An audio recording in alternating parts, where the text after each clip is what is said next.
હનુમાનજી મહારાજને જ્યારે પોતાનું બળ યાદ કરાવવામાં આવ્યું હતું અને એ સમયે એટલું વિરાટ રૂપ લઈ લીધું તે સમુદ્ર પણ એના માટે ગોષ્પતિનો એક ખાડો જ બની ગયો. અને હનુમાનજી મહારાજે જામવંતી સામે જોઈને કહ્યું કે હું લંકા નગરીમાં જાઉં છું મારી માની શોધ કરવા માટે. જો મારી માં મને નહીં મળે તો હું બ્રહ્મલોક સુધી જઈ આવીશ, ઇન્દ્રલોક સુધી જઈ આવીશ, પણ હવે મારી માને ગોત્યા વગર પાછો નહીં આવું. આ એક ભરોસાથી હનુમાનજી મહારાજે પ્રસ્થાન કર્યું. જેના પર રામની કૃપા હોય એના માટે વિષ પણ અમૃત બની જાય છે.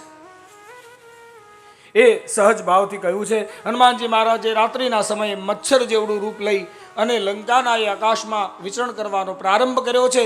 મંદિર મંદિર પ્રતિ કરી શોધા. ઉપરથી મંદિરો દેખાતા હતા. લંકા નગરી સોનાની છે. ઉપરથી અંદરથી બધા ભોગ ભવન હતા, પણ ઉપરથી બધા મંદિરો હતા.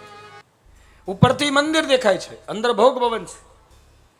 દેખે તહ જા અગણિત જોધા. અનેક યોદ્ધાઓ જોવામાં આવ્યા, પણ એ બધા યોદ્ધાઓ ડોલતા હતા, કોઈ ભાનમાં નહોતા. બધા જ મદિરાના નશામાં ચકચૂર બન્યા હતા. હનુમાનજી મહારાજ અગણિત યોદ્ધાનું દર્શન કર્યું છે.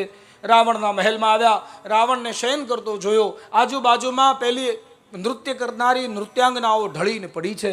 રાવણ પણ મદિરાના પાત્ર સાથે ઢળીને પડ્યો છે. મનમાં હનુમાનજી મહારાજે વિચાર કર્યો કે આ ભોગ ભવનમાં મારી માં ભવાની ન હોય.